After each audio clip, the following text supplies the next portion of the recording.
से 8th student. आज हम स्टार्ट करने वाले हैं 10th चैप्टर जिसका नाम है तरुण के स्वप्न। नेताजी सुभाष चंद्र बोस एक ऐसे स्वाधीनता संपन्न समाज और राष्ट्र का सपना देखते थे जिसमें व्यक्ति सब दृष्टियों से मुक्त हो और समाज तथा राष्ट्र की सेवा में समान रूप से भागीदार बने। वे अपने उद्बोधन में नारी मुक्ति और सभी को शिक्षित तथा समान अवसर मिलने की बात भी करते थे। अपना यह सपना भी युवाओं को सौंपना चाहते हैं जिससे आदर्श समाज और आदर्श राष्ट्र का रूप साकार हो सके। आइए अब हम नेताजी के उस उद्बोधन के विषय में जानते हैं जो उन्होंने मेदिनीपुर जिला युवक सम्मेलन में 1929 को युवाओं को संबोधित करते हुए प्रकट किया।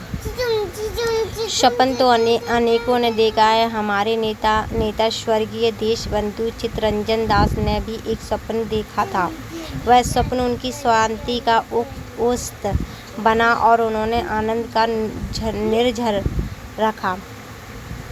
अपने स्वप्न के उत्तराधिकारी आज हम हैं, इसलिए हमारा भी अपना एक स्वप्न है। इसी स्वप्न की प्रेरणा से हम उठते हैं, बैठते हैं, चलते हैं, फिरते हैं, लिखते हैं, भाषण देते हैं, कामकाज करते हैं। वह स्वप्न या आदर्श क्या हम चाहते हैं? एक नए सर्वगुण स्वाधीनता संपन्न समाज और उस पर एक स्वाधीनता राष्ट्र।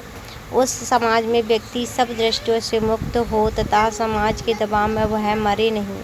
उस समाज में जाति भेद का स्थान नहीं हो। उस समाज में नारी मुक्त होकर समाज एवं राष्ट्र के पुरुषों की तरह समान अधिकार का उपभोग करे और समाज तथा राष्ट्र की सेवा में समान रूप से हिस्सा ले। उस समाज में अर्थ की विषमता न हो। उस समाज में प्रत्येक व्यक्ति शिक्षा और उन्नति का समान सुअवसर पाए। जिस समाज में श्रम और कर्म की पूरी मर्यादा होगी और आलसी तथा अकर्मण्य के लिए कोई स्थान नहीं रहेगा, वह राष्ट्र किसी भी विजातीय प्रभाव से हर प्रकार से मुक्त होगा। जो राष्ट्र हमारे स्वदेशी समाज के यंत्र के रूप में काम करेगा।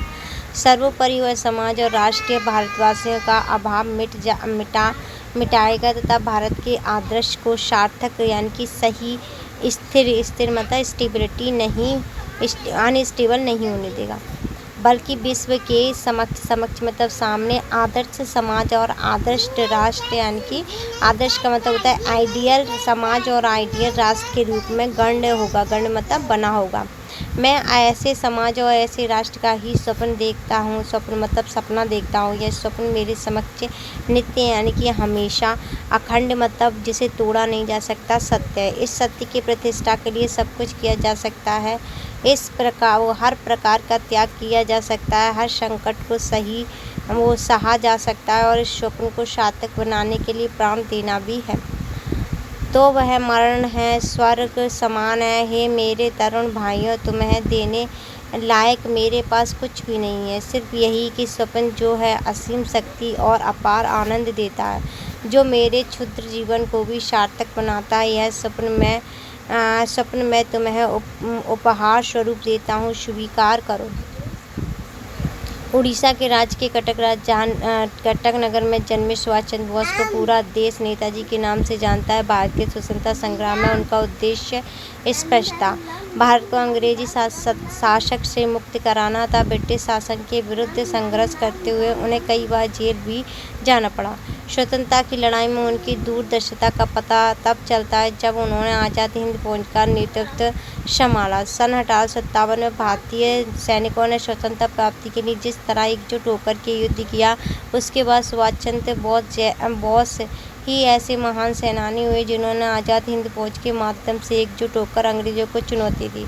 उन्होंने सैनिकों को दिल्ली चलो जय हिंद का नारा दिया। सुभाष चंद्र बोस ने भारत को स्वतंत्रता दिलवाने के लिए क्रांति का एक ऐसा बिगुल बजाया कि पूरा देश जय हिंद के नारे से गूंज उठा। उन्होंने तुम मुझे खून दो मैं तुम्हें आज़ादी दूंगा जैसा प्रेरक नारा भी दिया। सुभाष चंद्र बोस ने एक स्वाधीनता राष्ट्र और आत्मनिर्भर समाज का सपना देखा था। उनके जीवन के विषय में जानना भारतीय स्वतंत्रता आंदोलन और इतिहास को जानना है। द इंडियन स्ट्रगल उनकी चर्चित पुस्तक है। प्रकाशन विभाग भारत सरकार ने नेताजी सुभाष चंद्र बोस का वाङ्मय संपूर्ण लेकर प्रकाशित किया। इस प्रकाशन में उन्होंने उनके उपलब्ध सभी कार्यों पाठों टिप्पणियों भाषणों आदि को सम्मिलित किया गया है।